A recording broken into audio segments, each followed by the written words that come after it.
안녕하세요. H채널의 한창훈입니다. 반갑습니다. 2019년 2월 8일 비트코인 및 암호화폐 시황 방송을 시작하겠습니다. 댓글로 좋은 의견과 질문, 정보 공유해주신 분들에게 감사 말씀드리고, 오전에 제가 이제 엔화 차트 준비를 못해서 엔화 차트 설명을 먼저 드리고, 그리고 그 다음에 이제 비트코인 차트, 그 다음에 이제 뉴스 보는 순서대로 진행을 하도록 하겠습니다. 오전에 이제 제가 말씀드리려고 했던 게 뭐였냐면, 송기봉님이 내용을 이제 적어주셨어요. 어떤 의견이냐면, 엔화를 언제 매도해서, 부동산, 또는 그럼 주식시장으로 전환할 것인가, 그 자산을, 엔화 자산을, 이렇게 했을 때, 양적 완화를, 금리 인하를 끝내고, 양적 완화를 첫 번째 시작하기 전에, 그때 이제 엔화를 매도한다. 이렇게 얘기를 했는데, 실제 그 타이밍이 이제 어떻게 되는지 한번 차트로 직접 확인을 해보도록 하겠습니다. 보시면 이건 지금 방금 전에 엔화 차트였고요. 양적 완화를 언제 했냐면, 이렇게 금리 미국 서브프라임이 터지고 나서 금리 인하를 2007년도 8월부터 제가 어제 이제 영상에서 말씀드렸죠. 2007년 8월부터 금리 인하를 이제 본격적으로 시작을 합니다. 그래서 금리 인하를 쭉 하면서 이렇게 통화량이 늘어나고 있었죠. 늘어나고 있고, 그 다음에 양적 완화를 본격적으로 언제 했냐면 2008년도 후반부터 했습니다. 2008년도 9월부터 10월 이렇게 시작을 해서 첫 번째 양적 완화, 그리고 두 번째 양적 완화 2011년도에 하고요. 세 번째 양적 완화를 이렇게 2013년도에 했습니다. 그래서 보면 2008년도 9월달에 양적 완화를 첫 번째 양적 완화를 했어요. 그래서 2008년도 9월달 첫 번째 양적 완화를 하기 직전에, 그때 그럼 이제 안전자산으로 있던 엔화를 매도해서 부동산 시장으로 옮긴다, 이렇게 얘기를 했습니다. 그래서 2008년도 9월에 양적 완화가 첫 번째 양적 완화가 시작됐고, 2008년도 9월을 체크를 해보면 보시면 지금 이거 N1 차트예요. N1 차트이기 때문에 이렇게 차트가 상승했다라는 건 엔화 가격이 올라갔다라는 겁니다. 엔화 가격이 올라갔다라는 거예요. 그래서 엔화 가격이 지금 원화 대비해서 지금 7.5에서 15.8까지 올라갔기 때문에, 금융위기 때, 서브프라임 때 거의 2배 이상 올라갔습니다. 2배 이상 올라갔고, 이때 보시면 2008년도 이제 9월을 체크해보면 2008년도 9월이 N1 차트에서 엔화가 가장 이제 비쌀 때입니다. 그래서 첫 번째 양적 완화를 하기 직전에, 아니면 첫 번째 양적 완화를 했을 때도 상관없습니다. 그때 이제 보유하고 있던 엔화를 지금 채널 하단부에서 이제 엔화를 만약에 매수를 했다라고 하면, 이 채널 하단에서 매수했던 엔화를 만약에 지금 이와 같은 움직임을 보인다라고 하면요, 지금 일단은 이 하락 추세를 돌파했습니다. 돌파한 상태에서 엔화가 이때처럼 이제 급등한다 라고 해서 한번 차트를 이런 식으로 이제 상승하겠죠. 상승해서 제가 이제 어제 말씀드렸던 잠깐만요. 예. 어제 이제 2020년도 9월이라고 했으니까 그거에 맞춰서 한번 그려볼게요. 2020년도 9월에 금리 인하가 끝난다라고 하면, 이때부터 이제 양적 완화를 시작을 할 겁니다. 그러면 엔화가 이런 식으로 이렇게 한 번씩 눌러주고, 중간에 이렇게 죄송합니다. 이런 식으로 눌러주고 이렇게 급등하는 모습을 보여주겠죠. 이게 짧은 기간처럼 보이지만 실제로 이제 2019년 지금 1월부터 해서 2020년 9월까지입니다. 그래서 이렇게 이게 월봉이에요, 월봉. 9월까지 상승을 했을 때, 그러면 이때 상승하게 되면 17.69 정도, 17.69, 17.7 이 정도에 됐을 때 양적 완화가 시작이 된다라고 하면, 이때는 지금 10에 매수했던 이 렌이 이제 10원에 매수했던 이 엔화를 매도를 하면 된다. 매도를 하면 된다라고 보시면 될 것 같고, 만약에 이 타이밍이 됐는데 양적 완화를 하지 않는다라고 하면, 그때는 이제 분할로 하시는 게 좋을 것 같아요. 만약에 채널 상단부에 도달해서 일단 도달했음에도 불구하고 양적 완화를 할 타이밍이 아직 아니다 라고 하면, 그때는 일단은 이 채널을 돌파해서 올라갈 수도 있는 거기 때문에 한 채널을 더 위에 더 만들 수도 있는 거예요. 그렇다라고 보면 일단은 일정 부분만 매도를 하고, 양적 완화가 시작이 안 되면, 만약에 채널 상단부에 왔고 양적 완화까지 됐다라고 하면, 그때는 제가 봤을 때 이제 엔화를 다 매도해서 아까 이제 얘기했던 부동산이라든가 아니면 주식, 앞으로 이제 좀 상승할 수 있는 그런 주식들로 좀 엔화 매도한 엔화 자산을 옮기면 좀 좋지 않을까 이렇게 생각을 합니다. 일단 오전에 이제 말씀드리지 못했던 부분 먼저 한번 설명드리고 그럼 이제 비트코인 차트를 보도록 할게요.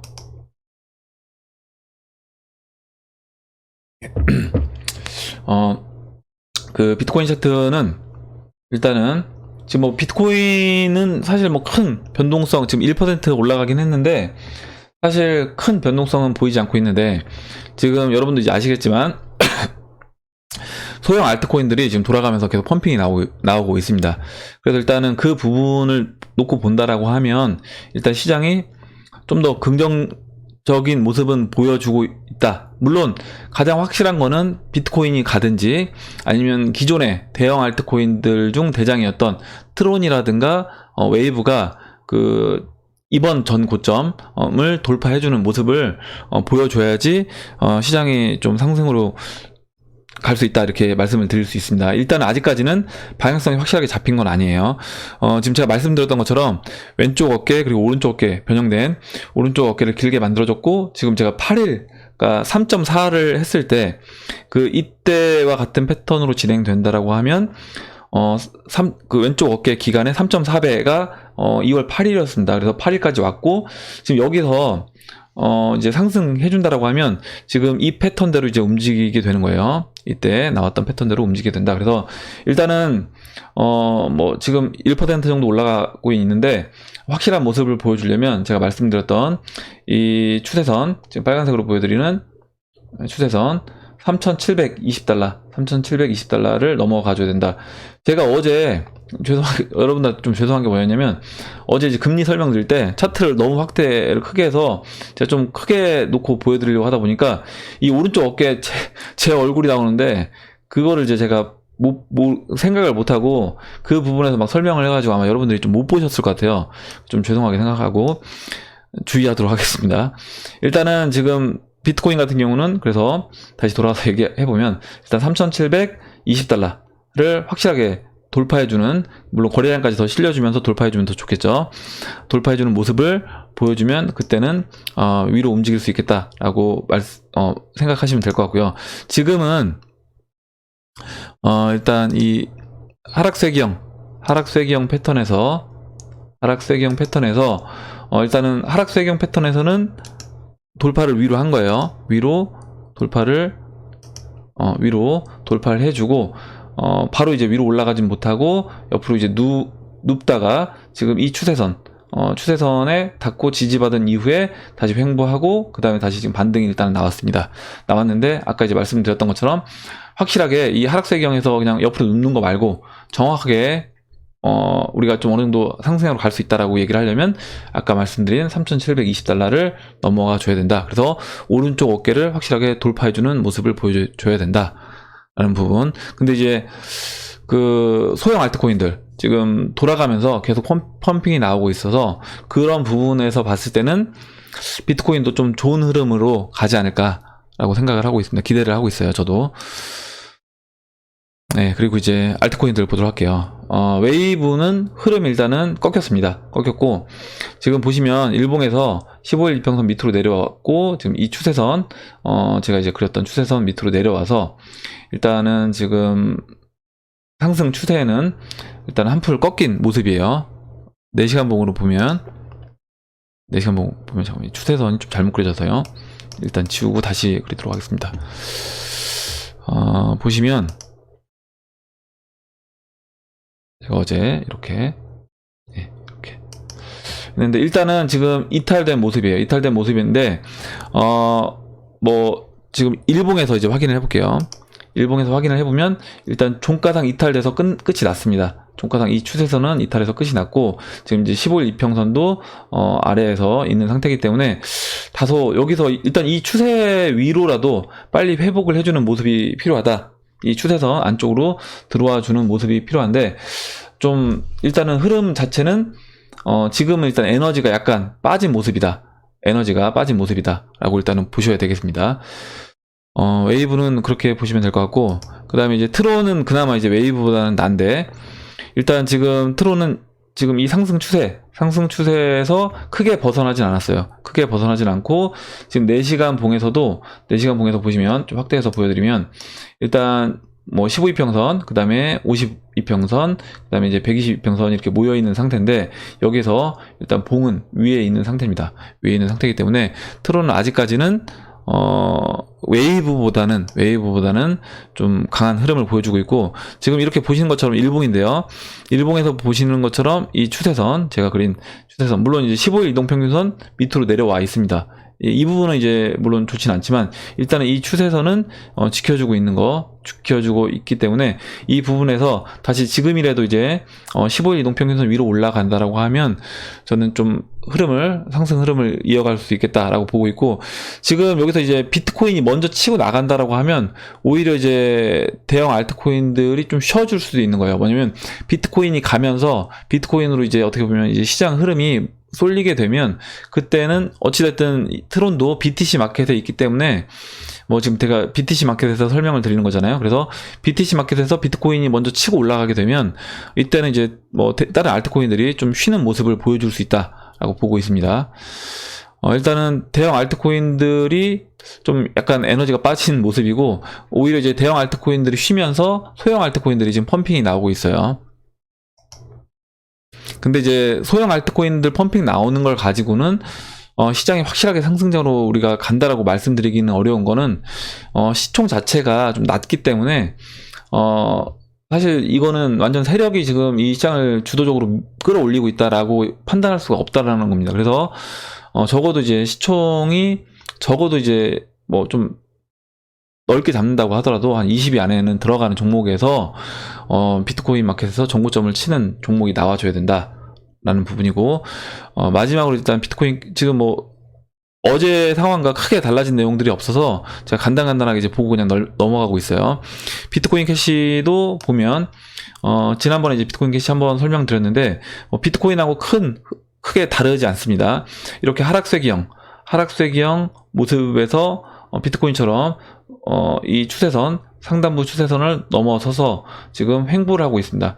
횡보를 하고 있는 상태에서 완전 역배열되어 있는 상태예요. 200일, 120, 50, 15일 이동평균선이 완전 역배열되어 있는 상태이기 때문에, 지금 이제 이 정도 타이밍에서 지금 마찬가지로 이것도 이제 변형된 헤드 앤 숄더라고 한다라고 하면, 이때 왼쪽 팔을 만들어 줬던 모습처럼 여기서 오른쪽 팔을 만들어 준다라고 하면, 이번에 상승하면 제가 이제 지난번에 말씀드렸던 것처럼 지금 이 저항선이 0.05가 2017년도 저점입니다.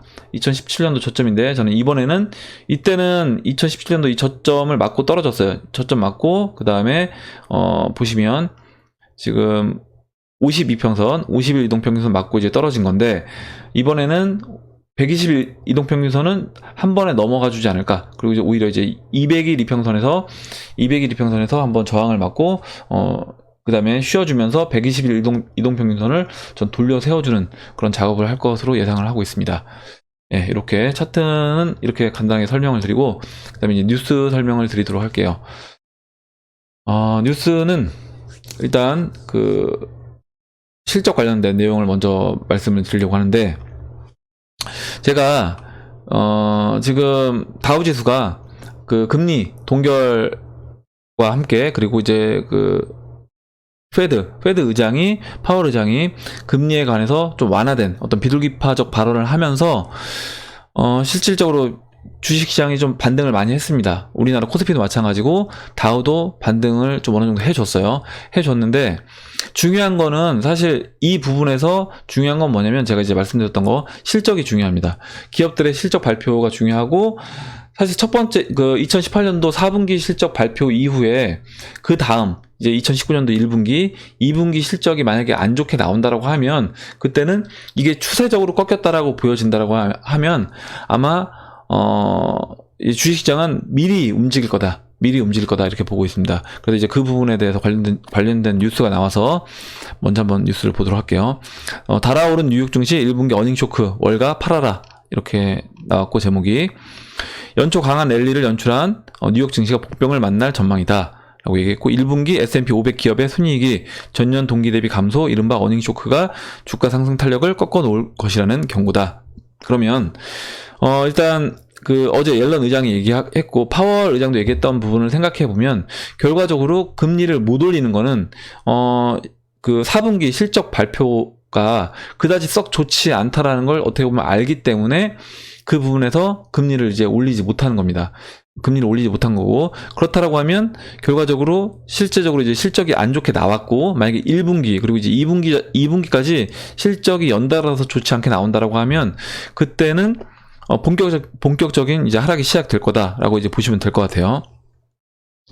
그래서 좀만 더 읽어보면요. 4분기 실적을 발표한 S&P 500 기업 가운데 델타 에어라인과 넷플릭스, ST 로더 등 각 섹터의 주요 기업들이 시장 전망치에 못 미치는 1분기 실적 전망을 제시, 비관론자들에게 설득력을 실어주고 있다. 이렇게. 그러니까 4분기도 별로였는데 1분기는 뭐 더 별로일 것 같다. 이런 얘기입니다. 그리고 이제 골드만삭스 마지막 부분 읽어보면요. 골드만삭스는 최근 보고서에서 기업 이익 전망이 추가로 하향 조정될 여지가 높다며 에너지 가격 하락이 관련 종목에 충격을 가하는 한편 국내의 성장 둔화에 기업 수익성이 저하될 것이라고 내다봤다. 모건 스탠리 역시 보고서에서 S&P 500의 기업의 이익이 올해 말까지 매 분기마다 감소 추이를 나타낼 것이라고 예상했다. 만약에 지금 이제 모건 스탠리가 예상한 것처럼 기업 이익들이 이제 1분기, 2분기 지나서 연달아서 추세적으로 안 좋고 그 차트 자체가 이제 꺾였다라고 하면 실적 차트 자체가 꺾인 것으로 이제 나오게 되면 그때는 주식시장은 선반영돼서 움직이기 때문에 아마 급속도로 하락으로 저는 이어질 거다라고 보고 있습니다. 어제 이제 제가 코스피 차트로 이제 전망을 해서 채널 하단부까지 말씀을 드렸던 거고요. 제가 아마 다우 지수도 지난번에 이제 말씀드렸던 걸 생각해 본다라고 하면 뭐 거의 지금 다우 지수에서 뭐 반토막 가까운 지수까지 빠질 수 있는 겁니다. 그렇다라고 하면 사실 지금 지수에서는 올해 이제 1월 달에 나왔던 그 반등을 활용해서 여러분들이 이제 주식 비중을 줄이는 전략이 가장 어떻게 보면 나이스한 전략이 되지 않을까 이렇게 생각을 하고 있습니다. 근데 이제 아쉬운 건 뭐냐면 전문가들이 2008년도 때랑 똑같아요. 2008년도 때도 2007년도 때 고점 찍고 2007년도 때 고점 찍고 1500포인트까지 하락한 이후에 다시 이제 반등이 1900포인트까지 나왔습니다. 그때 많은 전문가들이 야 이번에는 이제 제대로 다졌기 때문에 강하게 이제 치고 올라갈 거다. 이런 얘기를 굉장히 많이 했었어요. 했는데 지금도 제가 보니까 그런 시각으로 보는 전문가분들이 꽤 있더라고요. 그러니까 주식시장 차트 분석하시는 분들, 아니면 주식시장에서 뭐 차트 분석 아니라 이제 그러니까 주식 전망 하시는 분들, 이렇게 영상들, 이렇게 전망치 내놓은 거 보니까, 이번 조정이, 이번에 이제 조정 받으면, 조정을 받고 다시 또 상승할 거다, 재차. 상승 이어나갈 거다. 이렇게 이제 보시는 분들이 있기 때문에, 아마 이제 그런 분들 의견을 들으시는 분들은, 왜냐면 그분도 이제 많은 구독자들이 있는 그런 유튜버 분이시기 때문에 굉장히 제가 봤을 때, 그리고 또 댓글을 제가 쭉 보니까 이번 조정에 다시 뭐 매수해서 들어가야 되겠다 이런 분들이 꽤 많더라고요. 그래서 이거 또 2008년도에 그때 경험했던 그 재판이 되지 않을까 그렇게 생각하고 있습니다. 그때는 이제 저도 못 모르고 사실 어떻게 보면 시장 판단을 잘 못하고 저도 너무 빠른 타이밍에 이제 그때 들어갔던, 그러니까 1900포인트 다시 찍고 1600 이렇게 조정받고 하니까, 그리고 또 그때 1500에 다시 강하게 좀 지지를 받는 것처럼 보였었어요. 2008년도에 재차 다시 하락했을 때요. 그래서 야 이번에 1500은 반드시 지키고 다시 또 올라갈 거다라고 얘기를 해서 막 그때부터 이제 분할 매수해서 들어갔습니다. 그렇게 하다 보니까 결과적으로 1000포인트 900포인트까지 깨지고 나니까 박살 날 수밖에 없었다는 거죠. 물론 저 같은 경우는 이제 옵션 매매를 해서 그 당시에 그 주식에서 이제 손해를 봤던 부분을 옵션 매매로 해서 수익을 받고 옵션 매매로 번 돈을 가지고 다시 막 주식을, 그때 헐값에 나왔던 주식들을 사 모았던 기억이 나는데, 그렇지 않고 주식 투자만 했던 분들이라고 하면 굉장히 어려웠던 장이 됐을 겁니다. 저는 근데 지금도 마찬가지로 보고 있어요. 지금도 제가 이제 그때 경험했던 걸 생각한다라고 하면 아마 이제 이 시장에 지금 30대 그리고 지금 40대 초반 분들, 아니면 뭐 30대 후반 분들 같은 경우는 2008년도 때 경제 활동을 뭐 했든 아니면 했어도 주식시장에 적극적으로 투자하지 않으셨던 분들은 아마 그 경험이 없으시면 어떤 상황인지 모르실 거예요. 그러니까 지금 만약에 여기서 조정이 다시 온다라고 하더라도 이런 조정은 사실 이거는 조정이라고 볼 수 없다. 그리고 지난번에 우리나라 이제 2000포인트 깨질 때 그때 하락 같은 경우는 사실 2008년도 서프라임 뭐 리먼 브라더스 파산 이때에 보면 아무것도 아니다. 제 기억에 뭐였냐면 그때 2008년도 그 한국경제였어요. 한국경제 그때 논설위원이었나? 하여튼 어떤 분이 있는데 그분이 방송을 하는데 얼굴이 새파랗게 질린 거예요. 얼굴이 새파랗게 질려가지고 입술이 보라색으로 완전 변해가지고 그 진짜 막 약간 떨리는 목소리로 방송하는 걸 보면서 와 진짜 이런 주식시장에서 오랜 경험이 있는 분들도 이런 식으로 멘탈이 날아가는구나 이걸 봤었습니다. 제가 그 당시에.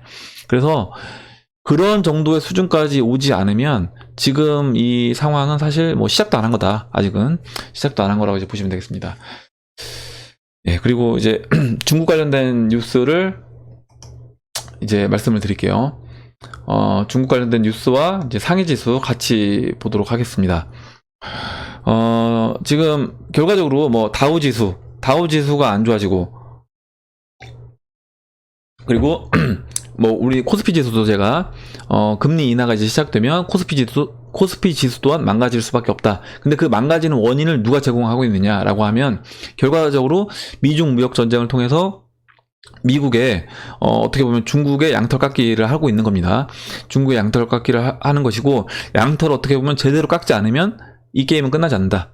완전히 홀딱 벗길 때까지 저는 어떻게 보면 양털을 다 깎아내야지 이 게임이 끝난다라고 보고 있습니다. 그러면 결과적으로 이제 원인 제공을 할 그 중국이 지금 어떤 상황이냐라는 부분을 봐야 되는데 지금 보시면 2월 7일자 기사고요. 백적관도 중국 경제 최고 뇌관은 부채 폭탄이다. 그러니까 뭐 중국 지금 부채에 관련돼서 뭐 회사채 그리고 이제 정부 부채 그다음에 또 지방 부채가 엄청난 양이 있다는 거예요. 그리고 회사채 같은 경우는 정부에서 지금 알지 못하는 왜냐면 법인 자체를 뭐 해외에다가 두고 달러 빚을 써서 했던 그런 회사채들이 있기 때문에 그런 부분까지 다 카운터되지 않았다. 지난번에 한번 말씀드렸었습니다. 부동산 회사들. 그래서 이 부분에서 이제 얘기를 해보면 GDP 대비 300% 넘는 것으로 관측이 된다. 미국과의 잠시만요. 글자 크기를 좀 더 키워볼게요.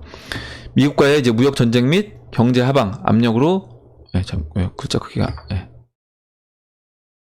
글자 크기 안 키워지는데 일단은 그대로 하도록 하겠습니다. 미국과의 무역 전쟁 및 경제 하방 압력으로 백척간도에 몰린 중국 경제가 이제는 부채 폭탄이라는 뇌관의 직면에 살얼음판을 걷는 것으로 분석되고 있다. 잘못하다가는 지난 1978년 개혁개방 정책 시행 이후에 너무 커졌네요 갑자기. 정책 이후에 40여 년 동안 쌓아 올린 금자탑이 상당 부분 무너질 가능성도 농후해 보인다.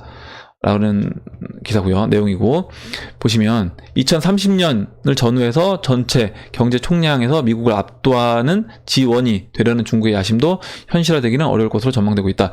그러니까 그 중국 GDP가 이제 이 속도대로 성장했을 때는 2030년이 되기 전에 미국을 이제 앞질 거라는 얘기가 있었습니다. 그래서 제가 지난번에 이제 차트를 보여드렸죠. 그래서 그 부분을 본다라고 하면 미국이 사실 어떻게 보면 지금 3분의 2 지점 그 중국 GDP가 미국 GDP의 3분의 2 지점을 넘기 전에 확실하게 중국 양털 깎기를 지금 해야 된다라는 부분이고 중국이 사실 그리고 상황 자체가 좋지 않아요. 상황 자체가 좋지 않고 지금 중국이 성장률을 뭐 6% 넘게 계속 유지를 하고 있는데 그 성장률 유지가 진짜 기업들이 제대로 성장을 하고 있으면서 내는 것이 아니라 결과적으로 물론 금리 인하를 하진 않았지만 지급 준비율을 계속 낮추면서 그리고 올해도 또 지급 준비율을 낮췄습니다. 지급 준비율을 낮추면서 돈을 그냥 쏟아부어서 어떻게 보면 좀비 기업들을 그냥 그 GDP를 계속 끌어올리기 위해서 살려내고 있는 그런 상황인 거다 라고 이제 보시면 되고 지금 중국의 총 부채는 지난해 말을 기준으로 국내 총생산 GDP 3배인 300% 선을 이미 넘은 것으로 추산되고 있다. 사실이라면 상황이 상당히 위급한 지경에 이르렀다고 봐야 한다. 이 같은 미국의 총 부채가 지난해 말을 기준 GDP의 250% 전후에 불과하다는 사실을 상기하면 크게 무리한 것이 아니라고 할 수 있다. 이렇게 됐고 보시면 마지막 부분만 읽어보도록 할게요. 부채 급증은 엄청난 후유증을 초래할 수밖에 없다. 최악의 경우 국가 부도가 현실이 될 수도 있다. 뭐 국가 부도 상태까지는 가지 않는다고 하더라도 우리나라 이제 97년도 그때 우리나라 이제 IMF 맞았던 때를 생각한다라고 하면, 그러니까 국가 부도가 가기 전에 어떻게 보면 두 손 두 발 다 드는 거잖아요. 그런 식으로 이제 진행이 될 수 있다. 물론 여기서 좀 표현을 극단적으로 하긴 했지만, 최근 일부 외신에서 중국 붕괴론을 공공연하게 주장하는 것은 결코 괜한 게 아니다. 익명을 요구한 런민대학의 M 교수는 지난해 상반기까지만 해도 중국 죄송합니다. 중국 붕괴론은 서방 세계의 헛소리라고 생각했다.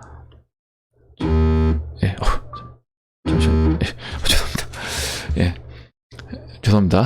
서방 세계의 헛소리라고 생각했다. 하지만 최근 총 부채가 급증하는 상황을 보면 현실이 될 수 있다는 생각이 든다면서 현 상황이 녹록지 않다고 강조했다. 제가 원래 이제 핸드폰을 무음을 해놓는데 제가 깜빡하고 이제 진동을 해놔서 죄송하고, 일단은 지금 중국 상황이 이렇게 좋지 않다라는 거예요. 좋지 않고, 그리고 한 가지 더 기사를 이제 말씀을 드리면, 중국도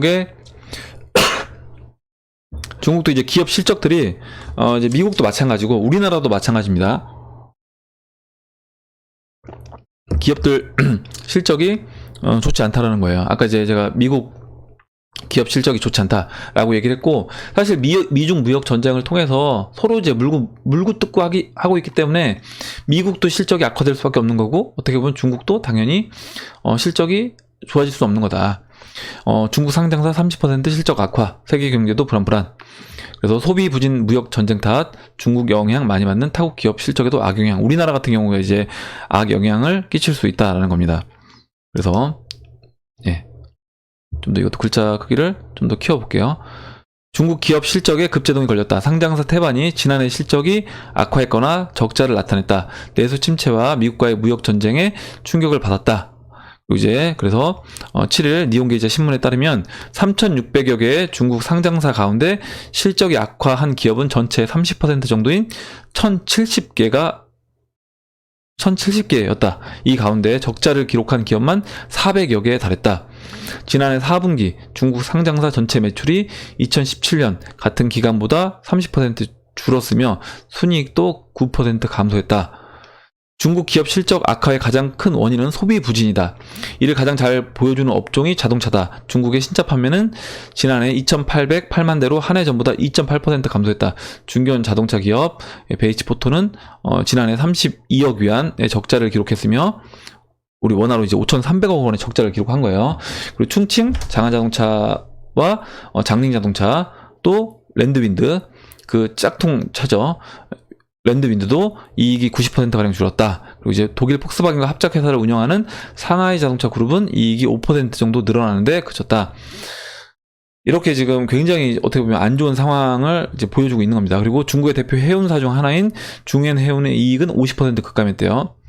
그리고 통신장비 업체는 60억 위안, 약 1조 원의 적자를 기록했다고 합니다. 그리고 지난해 위안화 가치가 10년 만에 최저치로 떨어지면서 항공업체 순이익도 급감을 했다.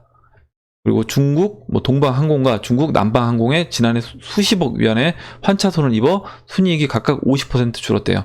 그래서 중국 기업들이 제가 지난번에도 말씀드렸던 것처럼 어떻게 보면 약간 겁도 없이 달러 빚을 썼었습니다. 왜냐면 달러 빚을 쓰는 게 훨씬 이득이었기 때문에. 그리고 이게 뭐 처음에는 안 쓸 수 있다고 하더라도 계속된 위안화 강세라고 하면 기업들 입장에서는 이쪽 그 달러 빚을 쓰는데 손이 갈 수밖에 없다라는 거죠. 그리고 달러 빚뿐만 아니라 금리 자체도 이제 위안화로 빌리는 것보다는 달러로 빌리는 게 금리 자체가 낮기 때문에 이쪽 부분에서, 그리고 갚을 때 오히려 위안화가 강세로 가게 되면 갚는 그 금액 자체도 오히려 줄어드는 효과가 나타났기 때문에 그 부분에서 중국 기업들이 달러 빚을 썼는데, 이제 위안화 약세로 가면서 그 부분에서 이렇게 환차손까지 이제 지금 보고 있는 그런 상황입니다.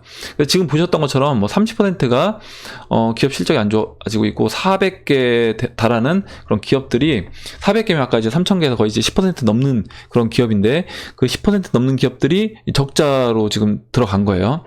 그렇게 본다라고 하면 이제 근데 아까 이제 그 미국 상황을 보시면, 미국 모건 스탠리에서 얘기한 내용을 보면 2018년도 4분기보다 1분기, 2분기 그리고 앞으로 갈수록 더 안 좋아질 거다라고 얘기를 했습니다. 예상을 했습니다.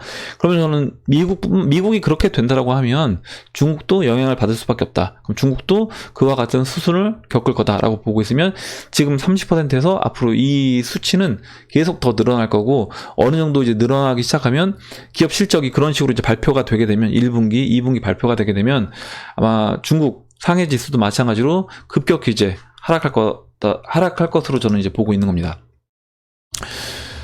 지금 중국 이제 달러 대 위안 차트인데요. 지난번에 이제 위안화 강세로 어느 정도 내려왔었습니다. 내려왔었는데 다시 또 반등을 하고 있는 상황이에요. 차트를 보면 지금 이게 주봉 차트인데요. 지금 보시면 제가 이렇게 이 추세를 깨고 내려갔다라고 말씀을 드렸었습니다. 이렇게 잠깐만요. 이렇게 제가 일단 예상은 그때 그 당시에 어떻게 예상을 했냐면, 또 죄송합니다. 또 안 보일 것 같아요. 일단 이 추세선을 돌파하고 눌러준 다음에 저는 반등할 거라고 예상을 했었는데, 오히려 깨고 이렇게 내려왔는데 아래 꼬리를 길게 달고 지금 다시 반등이 나왔어요. 그래서 지금 자리가 이제 굉장히 중요한데, 여기서 주봉에서 이제 아래 꼬리를 길게 달고 올라왔습니다. 반등한 상태에서 다시 추세적으로 이 추세선을 넘어가 준다라고 하면, 그때는 위안화 다시 7위안을 달러당 7위안을 목표로 또 이제 위안화가 이제 약세 국면으로 전환될 수 있다라고 보고 있습니다. 그리고 이제 7위안을 이번에 넘어가게 되면 그때는 본격적으로 아마 그 위안화 약세가 본격화될 거다라고 보고 있습니다. 상해 지수를 설명을 드릴게요. 지금 상해 지수인데 지금 주봉이고요. 로그가 적용이 됐습니다. 보시면 제가 이렇게 채널을 그려놨습니다. 채널을 그려놨고, 일단 뭐 이제 차트는 어찌됐든 뭐 보는 관점에 따라 달라지는데, 일단 이 고점을 제가 연결해서 채널을 그렸고요. 지금 이 초록색으로 추세선을, 이 저점과 저점을 연결하는 추세선을 하나 더 그렸습니다. 보시면 이 초록색 추세선을 이때 이렇게 지지를 받았어요. 잠깐만요. 예. 보시면 이때 이렇게 지지를 받았었습니다. 그리고 오히려 중국은 보시면 2008년도 서프라임 때 우리나라는 이제 선까지 깨졌는데, 중국은 이때 2007년도에 워낙 급등을 해서 6,000포인트까지 이제 올라왔기 때문에 이때 오히려 이 추세선까지도 내려오지도 않았어요. 워낙 많이 올라와 있었던 상태이기 때문에 이 채널을 돌파하는 그런 상승이 이때 있었기 때문에 오히려 추세선도 닿지 않고 다시 반등이 나왔다. 그렇기 때문에 어떻게 보면 지금 이렇게 지지부진한 모습을 보이고 있는 거다라고 보실 수 있고, 지금 보시면 이미 이 초록색 추세선을 2018년도 7월 달에 이탈했습니다. 지금 여기 보시면 이탈을 했어요. 지금 이렇게 이탈을 한 상황이고, 전체적으로 다시 채널을 이렇게 놓고 보신다라고 하면, 만약에 일단 이 채널 중반부까지 빠진다라고 하면, 채널 중반부까지 이제 어제 그 코스피 지수 금리 인하를 2020년 9월까지 한다라고 했을 때, 코스피 지수 2020년 9월에 1100포인트 얘기 말씀드렸잖아요. 상해 지수는 2020년 9월에 채널 중반부까지 빠진다라고 하면 1989인 거예요. 뭐 이 정도면 사실 약소한 겁니다. 이 정도에서 이제 끝난다라고 하면 지금부터 예를 들어서 한번 볼까요? 하락률이 약 뭐 20% 정도밖에 되지 않아요. 예. 그런데 이 채널 중반부까지 하락해주면 이제 여기 지금 상해 지수에서 20% 정도 조정인 거고요. 만약에 미국이 진짜 중국을 홀딱 뺏기겠다, 양털깎기를 제대로 한번 하겠다라고 해서 채널 하단까지 밀어붙인다라고 하면, 그때는 600포인트까지 빠질 수 있는 겁니다. 600포인트 진짜 어마어마한 건데, 이 정도까지 빠질 수 있을까 싶긴 한데요. 일단 뭐 본다라고 하면 76% 하락인 겁니다. 76%. 근데 뭐 이것도 사실 불가능은 아닌 게, 이번에 이제 오는 위기가 90년 만에 오는 위기라고 제가 말씀드렸잖아요. 90년 만에 어떻게 보면 오는 위기고, 지금 중국을 타겟으로 하고 있는 그런 이제 경제 위기 상황이기 때문에 사실 이 채널 중반부까지 빼서 중국이 저는 두 손 두 발 다 들 거다라고 보진 않습니다. 아마 이 정도까지 되면 그러니까 채널 중반부까지 빠졌을 때는 중국이 어느 정도 자신들의 카드를 써서 최대한 이제 막을 수 있는 그 정도 수준이 될 건데, 아마 이제 지금 제가 말씀드린 이 채널 하단부까지 빠진다라고 하면 이때는 중국이 손쓸 카드가 과연 있을까, 남아 있을까 싶다는 거죠. 그래서 그렇다라고 하면 그 세력의 목표치는 진짜 이 채널 하단부가 될 수도 있겠다. 그리고 만약에 진짜 상해 지수가 이 정도까지 빠진다라고 하면 아마 뭐 중국 그 주식 투자하시는 분들도 굉장히 아마 중국 같은 경우는 또 이제 개인 투자자들이 많기 때문에 아마 거의 멘탈 날라갈 것 같아요. 멘탈 날라가고 뭐 마진콜도 장난 아닐 것 같고, 왜냐면 분명히 중간 과정에서 싸다고 생각하고 들어오는 사람들이 굉장히 많을 거라고 이제 보고 있거든요. 그래서 그 사이에서 털리는 분들이 진짜 개인 투자자도 그렇고 기업들도 상당한 기업들이 거의 도산이 되는, 파산이 되는 그런 상황이 되지 않을까라고 생각을 합니다. 이렇게 오늘 중국 상해 지수까지 한번 살펴봤고요. 그 마지막으로 베네수엘라 기사만 간단하게 보고 마무리하도록 하겠습니다. 일단 오늘 그 베네수엘라가 지금 두 대통령이 있잖아요. 마두로랑 과이도 대통령이 있습니다. 그래서 미국하고 이제 유럽 쪽은 과이도를 지지하고 있고요. 물론 일본하고 이제 우리나라도 마찬가지겠죠. 그리고 이제 중국하고 러시아, 그리고 뭐 이란, 터키, 이런 친중 국가들은 지금 마두로 대통령을 지지하고 있는데, 결과적으로 이제 돈 때문에 그런 거예요. 중국하고 이제 러시아는 그 마두로한테 이제 빌려줬던 돈, 중국 같은 경우 이제 500억 달러가 있었고, 뭐 러시아도 상당한 금액이었던 걸로 알고 있는데, 거의 뭐 합하면 한 1000억 달러에 가까운 돈이라고 해요. 그래서 그 돈을 결과적으로 이제 인정 안 하겠다라는 겁니다. 과이도 정부는 그 마두로 정부가 그렇게 졌던 빚에 대해서 인정하지 않겠다, 갚지 않겠다는 얘기예요. 배째겠다는 겁니다. 그렇기 때문에 중국과 러시아 입장에서는 어떻게든 마두로가 정권을 유지하게 하려고 하는 거고요. 그런 상황에서 지금 이제 경제 붕괴가 되고 있고, 베네수엘라 내 비트코인 거래량이 최고조에 달했다. 이게 오늘자 기사입니다. 오늘자 기사고, 지금 보시면 베네수엘라의 P2P 암호화폐 거래소로 컬 비트코인즈, 로컬 비트코인즈의 주간 비트코인 거래액이 미화 680만 달러의 가치에 달하는 2000 비트코인에 이르렀음을 밝혔다. 이것뿐만 아니라 지난 여름에 비해서 이제 4배에 달하는 수치고, 또 그 주변 국가들 지금 차트 보시면 굉장히 이제 가파르게 거래량이 이제 늘어나고 있고, 지금 콜롬비아라 죄송합니다.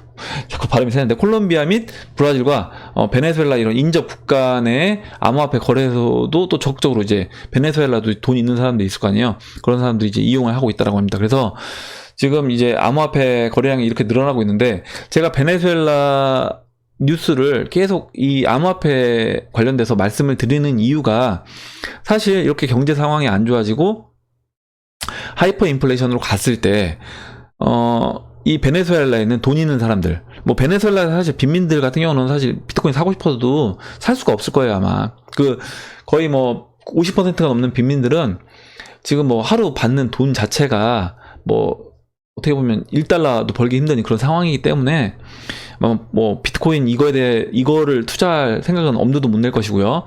결과적으로 베네수엘라의 기존 기득권들, 그러니까 돈 있는 사람들이 이런 비트코인을 사기 위해서, 어차피 지금 나라가 이제 망할 판이라고 하면 그 차기 정권, 그 과이도 정부가 어떤 화폐를 선택할지, 기존에 이제 볼리바르를 그냥 아예 다 없애버리겠다, 화폐를 새로 만들겠다라고 한다거나, 아니면 아예 암호화폐를 뭐 국가가 우리 화폐로 이제 받아 쓰겠다라고 한다, 이런 식으로 이제, 왜냐면 과이도 같은 경우 이제 암호화폐 적극적으로 긍정론자이기 때문에 그렇게 한다라고 했을 때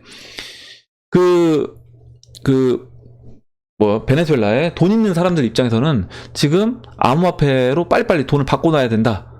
암호화폐로 빨리빨리 지금 돈을 바꿔놔야지만이, 어떻게 보면 이 베네수엘라 볼리바르가 지금 어떻게 보면 마지막 0으로 급격히 이제 수렴하기 직전이라고 하면, 그 돈을 환전하기 위해서 돈이 이렇게 비트코인이 거래량이 몰리고 있다라고 보시면 되는 겁니다.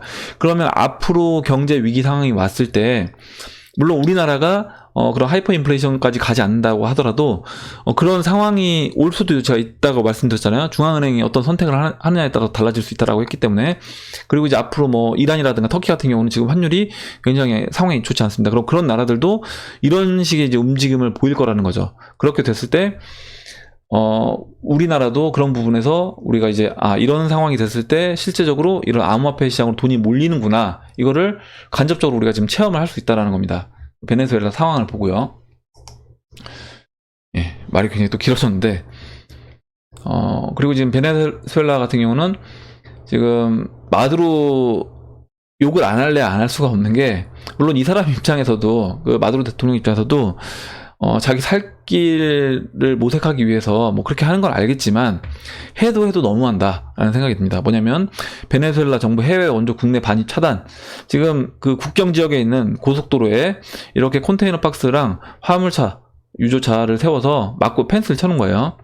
이렇게 쳐놓는데, 이게 뭐냐면 그 국제사회 해외 원조를 정치적으로 이제 규정하고 이를 받아들일 계획이 없다라는 겁니다. 그러니까 뭐냐면 해외 원조를 해서 지금 베네수엘라 국민들이 하루에 한 끼밖에 못 먹고, 한 끼도 거의 뭐 말도 안 되는 식사량을 가지고 식사를 하고 있대요. 그래서 국민 전체가 지금 다이어트를 하고 있다라고 합니다. 뭐 거의 10kg에 가까운 국민 전체 체중이 줄었다라고 하는데, 지금 이렇게 원조 물품을 전달을 하려고 하는데, 마두로 대통령이 뭐라고 했냐면, 그 RT 방송과의 인터뷰에서 원조 물품 전달은 미국의 군사 개입을 위장하기 위한 거다, 정치 쇼다, 이렇게 얘기했습니다. 우리는 거지가 아니다. 자기는, 마두로 대통령 보면 뚱뚱하잖아요. 제가 뭐 뚱뚱한 걸 비난하는 게 아니라, 자기는 배가 부르기 때문에, 진짜 국민들은 굶주려서 어떻게 보면은 진짜 이게 뭐 다이어트 하고 싶어서 다이어트 하는 게 아니라, 못 먹어서, 하루 한 끼도 제대로 못 먹어서, 그렇게 뭐 어떻게 보면 북한도 뭐 비슷할 것 같은데, 근데 자기는 배부르다고 우리는 거지가 아니다, 이렇게 얘기한다는 것 자체는 진짜 국민을 생각하는 대통령이 아니다. 이 사람은 진짜 자기밖에 모르는 사람이다. 빨리 그냥 돈 있는 거 챙겨서, 저는 빨리 그 베네수엘라 나라를 떠났으면 저는 하는 바람입니다. 베네수엘라 국민들을 위해서라도요. 제가 이제 마두로 대통령 얘기할 때마다 열이 받는데, 그리고 브라질과 이제 콜롬비아로부터 들어오는 인도주의적 원조를 거부할 때서 밝혔다. 만약에 자기가 진짜 하루에 한 끼밖에 못 먹는다라고 하면 원조를 이걸 거부를 하겠냐는 거죠. 자기는 배부르게 먹으니까 이런 식으로 이제 원조를 거부한다라고 하고, 어떻게 보면 진짜 빨리 이거는 마두로 대통령을 축출해내는 수밖에 없다라고 보고 있습니다. 그래서 지난번에 그 콜롬비아에 5,000명의 이제 군대를 파견했다라는 얘기가 있었는데, 뭐 콜롬비아 측에서는 그 내용에 대해서 그 인정하지 않았는데, 사실 뭐 실제 5,000명 군대 파견해놓고 파견했다고 하겠어요? 그것도 다 이제 보안 상황이겠죠. 그러니까 당연히 이제 파견, 뭐 특수부대 5,000명을 콜롬비아 이제 파견해놓고도 당연히 파견을 안 했다라고 할 겁니다. 그래서 이제 펜스 미 부통령이 마두로 독재 정권 끝낼 때가 됐다, 군사개입 경고를 했고, 물론 2월 2일자 기사긴 한데요. 내용을 보면 니콜라스 마두로 독재 시대를 끝낼 때가 왔다. 이젠 대화가 아니라 행동을 해야 한다. 펜스 부통령은 반미 좌익인 마두로 정권의 퇴진을 위해서 외교와 경제 등에서 압력을 확대하겠다고 엄명을 했다, 이렇게 얘기했습니다. 그래서 마두로가 지금 굉장히 이제 자기 그 안전의 위기 의식을 느끼고 있는 게 이제 눈에 보입니다. 어떻게든 지금 살 궁리를 하고 있는데, 진짜 카다피 꼴 나지 않으려고 하면 저는 빨리 챙길 돈 챙겨서 망명을 해라. 망명을 하는 게 그나마 이제 목숨 부지하고 어떻게 보면 살 수 있는 길이 아닐까라고 생각을 합니다. 일단 뭐 베네수엘라는 뭐 과이도 정부가 들어온다라고 하면 암호화폐에 대해서 긍정론자이고, 또 암호화폐를 적극적으로 이제 받아들일 수 있는 그런 대통령이기 때문에, 저는 이제 암호화폐 시장에 대해서도 좀 긍정적으로 이제 보고 있고, 이런 지금 상황을 보면 앞으로 경제 위기 상황이 왔을 때 실질적으로 그 암호화폐 시장으로 어떤 긍정적인 효과가 나올지를 우리가 한번 예상해 볼 수 있겠다라는 부분을 한번 여러분들한테 이제 얘기를 드리고, 오늘은 이제 이상으로 영상을 마치도록 하겠습니다. 예, 그럼 2019년도 2월 8일 비트코인 및 암호화폐 시장 방송을 마치도록 하고요. 여러분들 오늘 이제 얘기한 부분에서 여러분들 이제 뭐 의견들 분명 있으실 겁니다. 의견들 얘기해 주시고, 또 같이 이제 뭐 궁금한 거 있으시면 궁금한 거 이제 질문해 주시고, 또 정보 공유해 주실 분들은 정보를 공유해 주시면 같이 얘기해 보는 시간을 가져보도록 하겠습니다.